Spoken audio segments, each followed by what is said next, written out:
Comment arriver à se concentrer à 100% sur ce qu'on essaye d'accomplir? Dans l'épisode d'aujourd'hui, je vais partager avec toi quelles sont les 3 stratégies qui vont te permettre d'avoir plus de concentration sur peu importe ce que tu essayes de faire.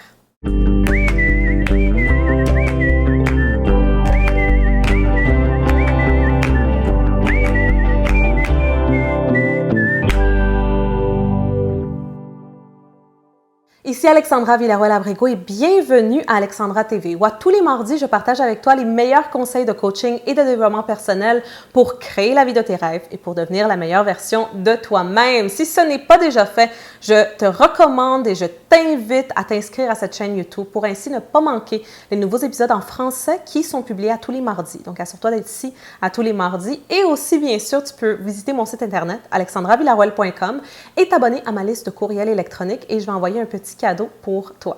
La concentration. La concentration, c'est tellement important quand on essaye d'accomplir quelque chose, n'est-ce pas? Et parfois, c'est tellement difficile d'arriver à se concentrer. La concentration, en réalité, c'est d'être capable d'oublier ou d'ignorer tout ce qui se passe autour de soi puis se donner à 100% sur quelque chose. En anglais, on l'appelle le focus. Même que dans le monde de la photographie, ça le décrit très bien. Le focus, quand tu focuses sur quelque chose en photographie, eh bien, tu te concentres sur un seul objet et tout ce qu'il y a autour, eh bien, est un peu comme effacé, si on peut dire.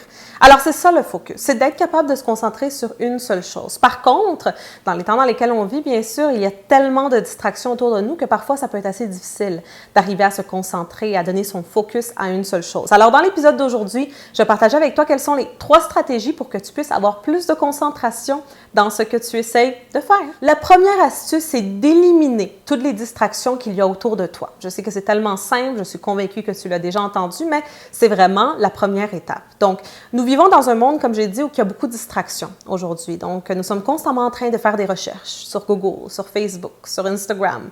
Nous faisons des recherches même à la télévision, et bien quand nous sommes dans le guide et nous cherchons qu'est-ce que nous allons regarder. Donc, nous sommes dans ce monde constant de distraction, de recherche, de tellement de choses qu'on peut lire, qu'on peut regarder, qu'on peut entendre.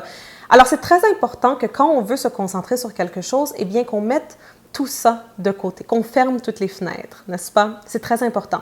Essaye de trouver un endroit et un temps et lieu où tu vas pouvoir te concentrer à 100%, où tu sais qu'il n'y aura pas de gens qui vont entrer et sortir, où tu sais que tu ne vas pas avoir d'électronique avec toi. Je pense que de là vient un grand problème avec la concentration et le focus. C'est les électroniques, c'est l'Internet, c'est toute l'information qui est à portée de doigt qui va nous distraire. Alors, c'est très important justement que la première étape, la première astuce, c'est que tu laisses toutes les distractions de côté. La deuxième astuce, par contre, celle-ci, tu ne pourras pas la faire si tu n'as pas passé par l'étape numéro 1, qui est d'éliminer les distractions. Donc, après avoir éliminé les distractions, l'étape numéro 2, eh bien, ça va être de créer de l'urgence. Donc, je suis sûre que ça t'est déjà arrivé, n'est-ce pas? Quand, on va dire, tu as un projet à faire et que là, on te donne 6 mois, mais que pendant 6 mois, tu ne fais rien et que là, la dernière journée, le jour d'avant, tu restes debout jusqu'à 4 heures du matin pour le terminer à temps parce que tu n'avais rien fait avant. Et là, tout à coup, cette journée d'avant, la journée précédente, avant que tu doives justement donner ce projet-là, le présenter ou peu importe, eh bien, c'est comme si ta concentration s'éveille et tout à coup, tu te donnes à 100% sur ça. Eh bien, c'est ça le pouvoir de l'urgence. Alors, il faut que tu crées de l'urgence dans tout ce que tu es en train de faire pour ainsi pouvoir te concentrer, pour ainsi pouvoir accomplir ce que tu veux accomplir. La meilleure façon de le faire, ce serait en te donnant une date limite, mais non seulement ça, c'est en laissant les gens autour de toi le savoir. Par exemple, si tu es en train d'écrire un livre, évidemment, si tu écris un livre et tu es avec une maison d'édition, eh bien, tu vas voir ton éditeur qui va te dire « OK, j'attends la première partie ou le deuxième chapitre, etc. » Donc ça aide beaucoup.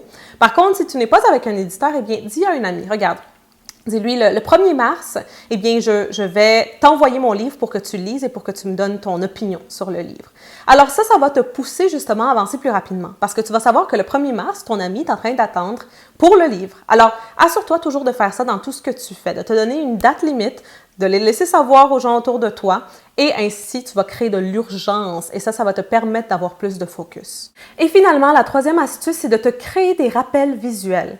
Tu dois comprendre que le cerveau de l'être humain est très visuel.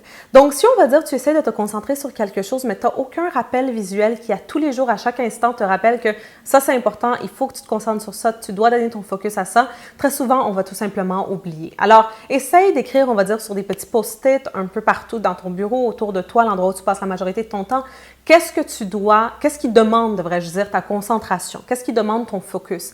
Et ainsi, ça va te permettre de te concentrer un peu plus. Alors ça, c'était les 3 stratégies que j'avais pour toi quand ça vient à la concentration, au focus. Par contre, Au-delà de tout ça, je crois que le plus important quand ça vient au focus, eh bien, c'est de te demander pourquoi tu es en train de faire ce que tu es en train de faire. Qu'est-ce que je veux dire par là? C'est que la chose que tu essaies d'accomplir, qui demande ta concentration, qui demande ton focus, eh bien, quel est le pourquoi? Quelle est la mission de cette chose?